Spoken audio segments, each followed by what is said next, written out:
Welcome to the Evolvepreneur AI Advantage Show, and I'm your host, Richard Wray. My mission is to help entrepreneurs understand AI and use it to their advantage. Join me today where we dig deep with our guest and get you the best concepts and strategies. Today's special guest is David Espindola. David is a technology executive, consultant, futurist, keynote speaker, and award-winning author. He is the founder of Brainius, a company that applies the principles of transformative purpose, lifelong learning, and servant leadership to guide human AI transformation. Today, we're talking about you in the future of artificial intelligence. David, welcome to the show. Thank you for having me on the show, Richard. Really great to have you here, David. And as I ask all my guests, David, where in the world are you? I'm in Minnesota, USA. I'm sure it's a beautiful place, one of those parts of America I've sadly never been to, so maybe we'll change that one day. Yeah, it is a nice place. A bit cold in the winter, but other than that, we got 10,000 lakes here. So if you like lakes, beautiful. It's a great place to be on a lake. Great fishing, no doubt. Yeah, absolutely. Wonderful. Okay, well, David, why don't we delve into you a little bit before we get into the topic? Tell us a bit about your history and the creation of Brainius as well. Yeah, absolutely. So I'm an engineer by training. I started my career in Silicon Valley. As you know, this is the hub of technology and entrepreneurship. So I started my career working at two very fast growing technology companies, one of which did an IPO. So it was a fantastic experience for me just to experience firsthand, the power of technology, the power of entrepreneurship.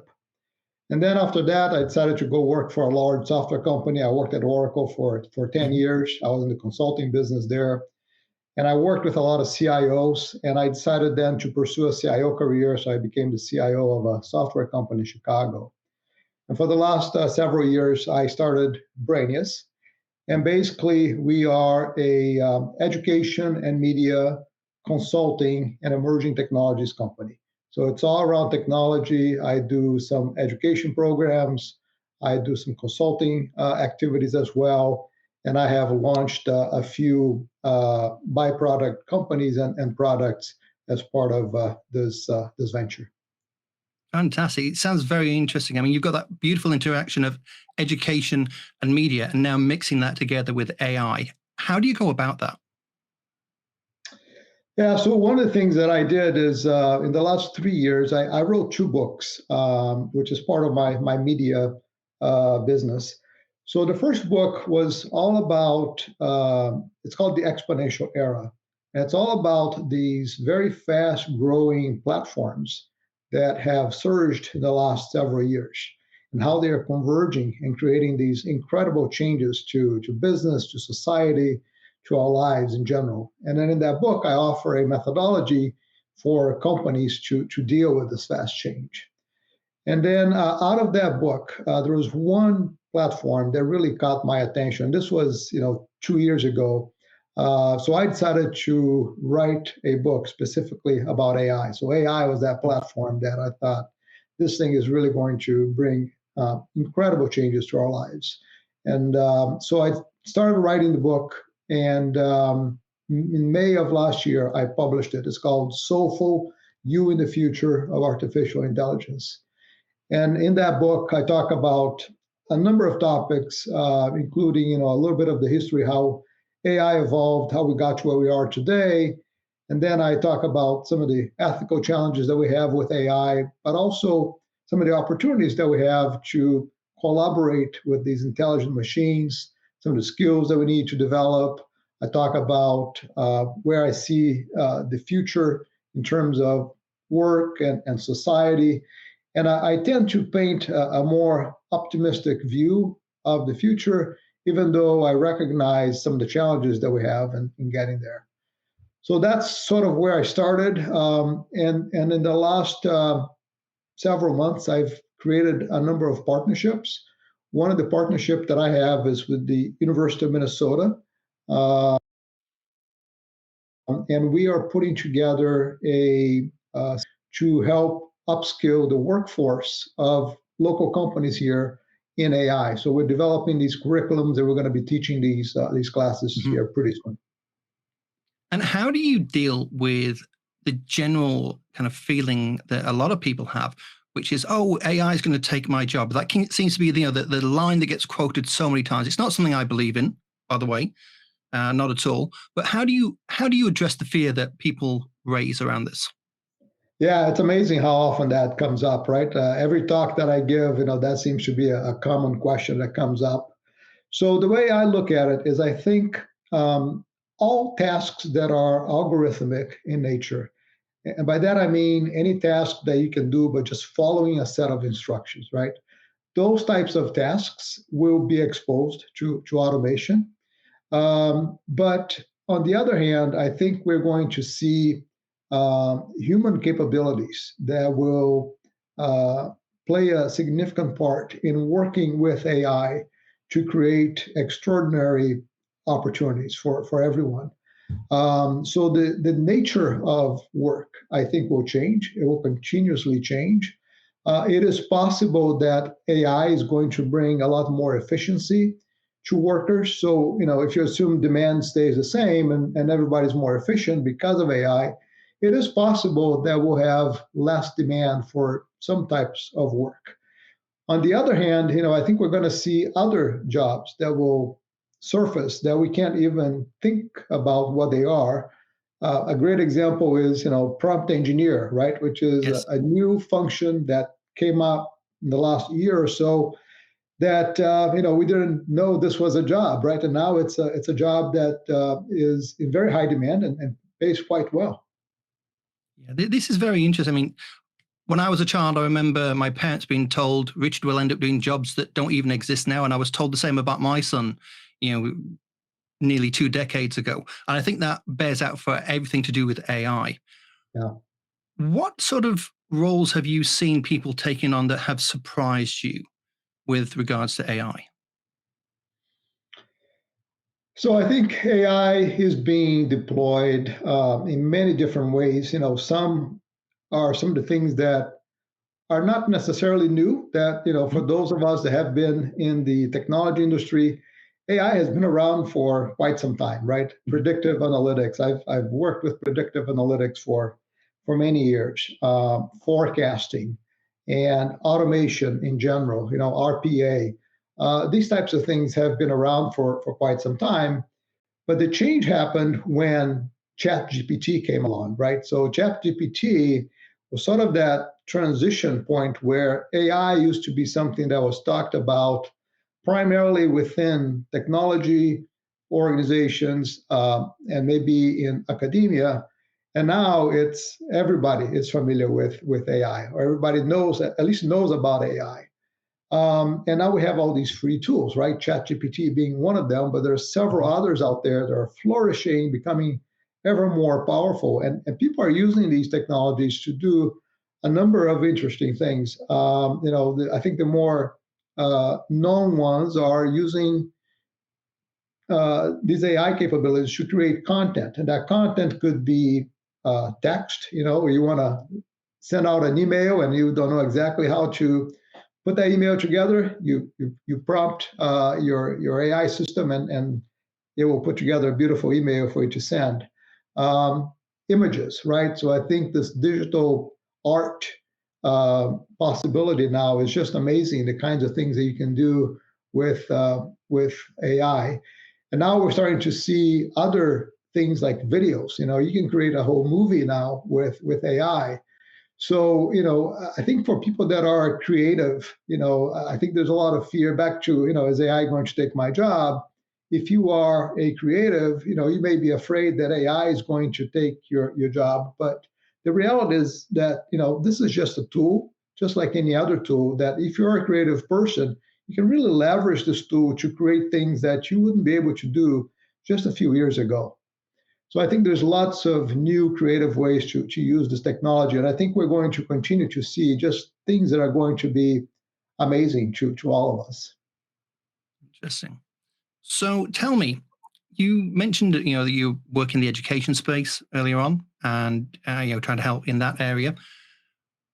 How do you make sure that students and educators have the right sort of relationship with AI and, aren't essentially cheating and are using it in the correct way?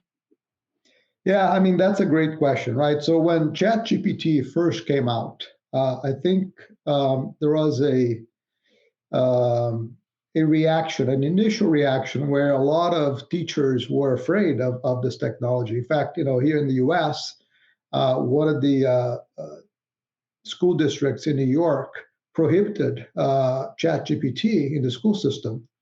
But this doesn't make a lot of sense, right? Because if you think about it, when these kids go out into the real world, they're going to run into this technology. They need to know how to use it. Obviously, we need to put some guardrails around it so that kids are not exposed to inappropriate things. But we can't keep these kids in a bubble, right? So we need to teach them about these new technologies, how to work with it, and how to be productive with it. So I think I'm starting to see a shift in the mindset from teachers and educators in general, where they're starting to say, okay, so we have this tool out there. How can we get students to use this tool effectively and still benefit from this education process that we're going through? Which it's a mindset change. We come from a historical education system that was created for the purposes of the Industrial Revolution, right? And back then, the primary goal was to get people enough knowledge so that they could be effective in their jobs in that initial industrial setting. But now things have changed completely. So the methods that we used back then to educate people are not effective anymore. So we need to rethink education. And I think one of the things that you can do in this change is to help students to be better at formulating problems instead of trying to answer questions. So it's about what questions should you be asking, what problem are you trying to solve, and then you can go and leverage these tools to help create the solutions that you need. So that change in how you educate people, I think, is something that we're just starting to see, and I think it's going to continue to evolve over time. One of the challenges is that education in general tends to be quite conservative, so that change doesn't happen very fast, but I think eventually we'll get there. So that sounds like you're talking about that style of prompt engineering to actually, help people have formed a good question, but how do they represent it to whatever AI system is in a correct way so that they get a good answer back? Right. Yeah. I mean, prompt engineering is a great way to get us to start thinking about, what questions do I need to ask? Obviously, to ask good questions, you need to have some knowledge of the subject, right? So it's not like you can just ignore, the formal learning process and just go to ChatGPT and ask everything that you need to know, because you need to have some foundational knowledge to be able to ask good questions. So it's putting those things together to be effective in that education process. So you mentioned the idea of people going in and asking a question based on some degree of knowledge. But I've seen discussion on a post-knowledge age where people have got so used to asking AI questions that they've never bothered to almost learn anything in the first place. How do we avoid that happening so that people still develop that understanding and skill around a specific topic and do use AI as a tool, not a crutch? Yeah, so the way I like to think of it is there's a skill that I think is going to be very useful in the future. It's called lateral thinking. So, lateral thinking is the ability to uh, look at multiple domains and ask questions of specialists in order for you to then be able to connect the dots, get the answers from the experts, and then connect the dots in unique ways so that you can formulate a solution based on the answers that you got from those experts. In our case, those experts are going to be AI. So you're going to have all these different AI tools, maybe some more specialized in certain domains than others. And your job is really to go to these AI tools and ask the right questions and be able to pull as much as you can and then start connecting the dots. So, to me, the best way for you to develop the ability to do that is to really get a broad education and to be able to um, get a general understanding of many subject matters. and then specialize maybe in one subject matter to particular area that you're interested in, that you want to go deep in, but then try to be as broad as you can, and be a polymath if you can, because you're going to then be much more effective in going to the specialists and getting the answers that you need to put your solution together. So you don't have to be a specialist yourself in many different domains, but you need to be able to work with the specialists. So that sounds like a lot of life skills could actually be really beneficial here, meaning in my take of this, that somebody who's a little bit older may actually have an advantage if they're using AI correctly. Have you seen any examples like this? So I think, as we age, right, I think there are benefits to the wisdom that we've accumulated over time. So we can leverage that wisdom to become, better at asking questions. So I think there's a valid point there. On the other hand, we tend to be more settled in our ways, right? So I think as we get older, we become a little bit more uncomfortable with these new tools that are coming fast and furious at us. And so it's a challenge for us to keep up. So, there are pros and cons. Mhm. I think the advantage that the new generation has is that they are digital natives, and a lot of, the future generations are going to be AI natives. So they're going to know how to work with AI really, really well, but they don't have that breadth of knowledge and experience that they need. So I think as educators, we need to make sure that they're getting those experiences, that they're getting exposed to different domains, different cultures, different ways to collaborate with people, collaborate with technology. Those are the skills that I think are going to be valuable in the future. So do you think that AI will actually open up the potential for people to experience more of life by taking away that day-to-day drudge work that might be there? So when you say get more out of life, what exactly do you mean by that? Well, rather than having to do a job which is, very repetitive, they can actually go and learn more, or they can experience things that they wouldn't have had time to do otherwise. Yeah, so I think from that standpoint, yes, I think one of the things that I see as a benefit in the future of work with AI is that I think we're going to be able to let AI do what it's good at, right? And a lot of times it's things that we don't necessarily want to do. It's more of the labor intensive things that can be automated that humans don't necessarily need to do, so that we can then do the things that we are naturally inclined to do, the things that we enjoy doing, and bring our intuition, our creativity, our intelligence, the human intelligence side of things, our emotions, to be able to collaborate with AI in the future. So I think you're right in that. I think work may become more satisfying in the future if we can use AI to eliminate some of the manual work that people don't necessarily like to do. So that does sound like you still see that there's a human spark that, regardless of how smart or amazing AI may become, that use of emotion and that, those gut instincts are still going to be incredibly important.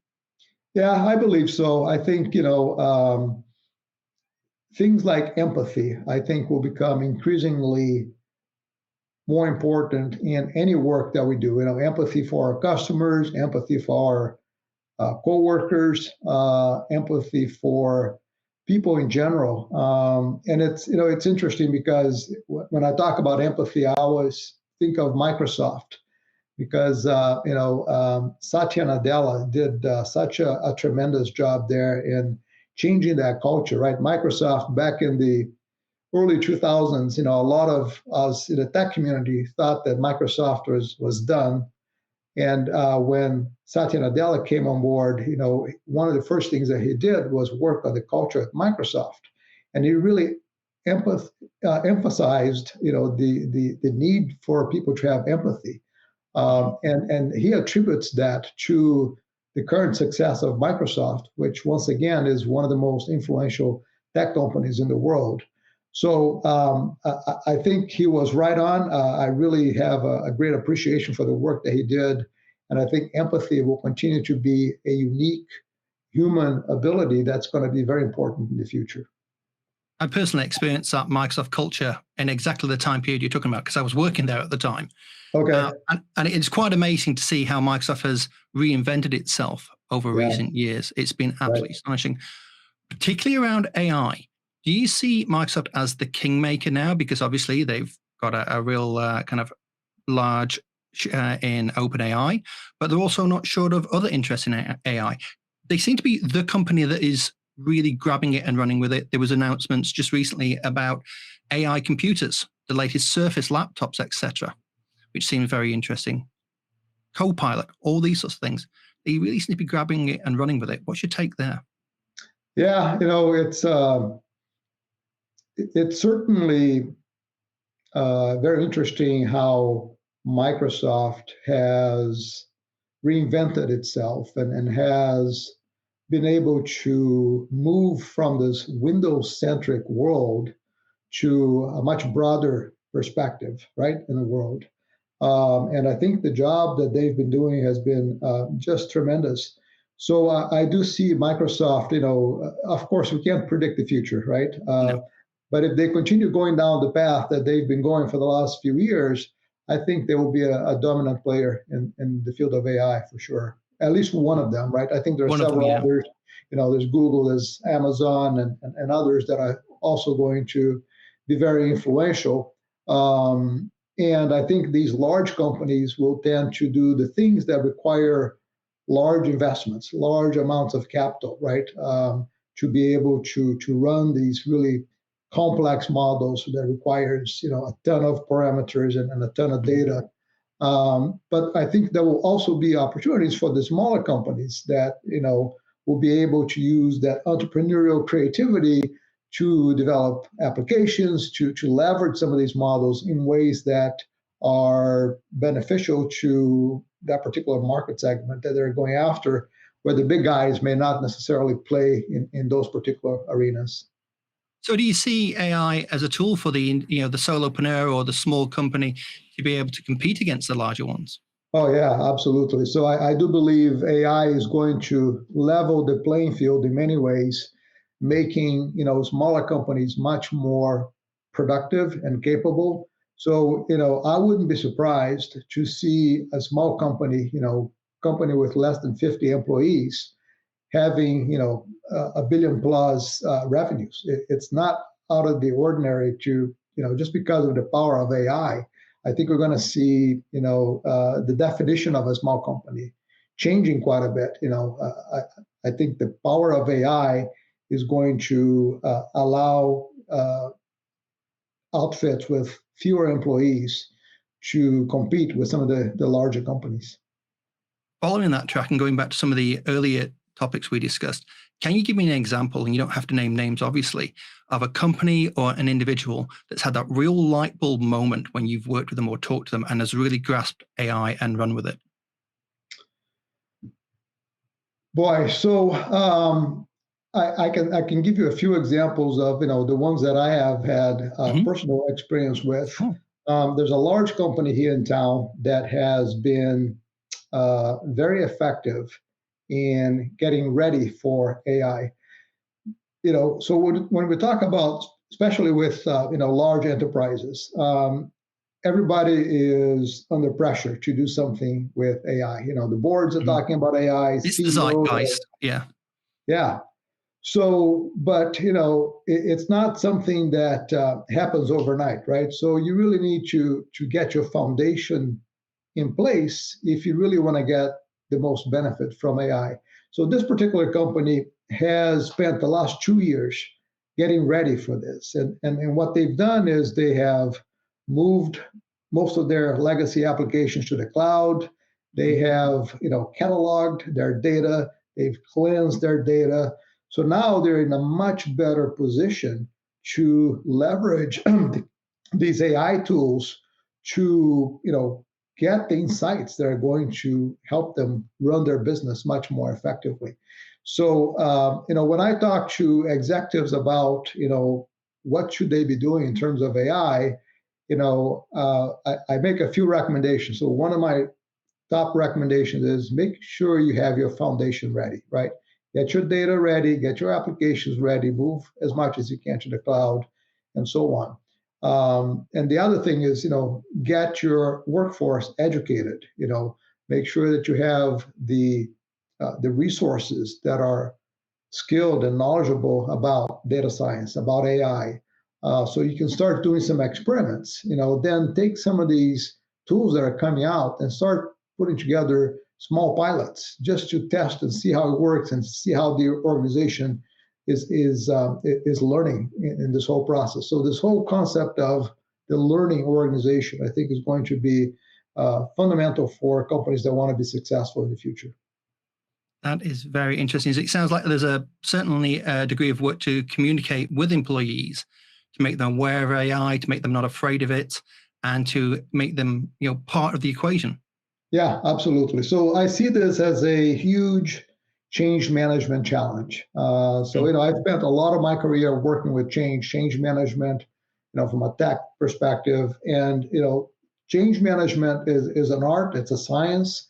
And to do it well, you need to do the things that you're talking about, right? You need to establish a vision. You need to get people to buy into that vision. You need to get them to engage with that vision. So there's a whole process that you need to go through, and communicating that to employees and getting them educated is. It does sound like, based on something that you said earlier on, the perception of AI as potentially a magic wand that a CEO may hear of that can just fix everything overnight just isn't there. People do need to still do the foundations, do the fundamentals, and still do good business work. Yeah, I mean, so, the temptation is to, think of it exactly like you said, like a magic wand that you can, sprinkle some AI into your processes and come up with these beautiful, solutions. Well, it doesn't work that way. You got to do a lot of hard work, right? And the hard work is really working on the foundational pieces. It's the data. If your data, it's that old saying, right, that we've been saying for decades: garbage in, garbage out, right? So if you don't take care of your input, your output's not going to be all that great. So you can very easily, with a credit card, sign up for some AI SaaS product and say, hey, we're doing AI. But that doesn't mean anything, right? It doesn't mean you're getting benefits, that your business is moving forward in a way that's productive, that's effective. Like the old days of people putting .com at the end of their business and thinking money's going to appear out of nowhere. Exactly, absolutely. So, David, if there was one piece of advice that people can take away from our conversation today, what would it be? So I would say, first of all, I want to acknowledge that there's some fear out there. People are afraid of AI. People have concerns about AI taking their jobs. My advice would be embrace it. Try to get educated, learn as much as you can about this technology. Start experimenting with it. Try to see how it can be effective in helping you in your job. Because I think, if you are skilled in AI and you are good at collaborating with AI, I think you're going to be in demand. So my recommendation to folks that are listening to this is embrace it. Things are changing extremely fast. I've never seen in my entire career technology change as fast as this one. And it's a little bit uncomfortable. We're human, right? So we feel a little bit uncomfortable with change, especially when it happens at the speed that's happening right now. But it's really important for us to adopt that growth mindset and be open to these changes. Fantastic. David, where can people find you, and what exciting projects should they be looking at right now? So people can find me on LinkedIn. I'm active on LinkedIn. You can look me up, David Espindola. Or on my website, I have my personal website, davidespindola.com, where you can find me and some of the things that I've been working on. You can find my books there. As far as projects, I finished my last book was published in May, so that was a big project for me.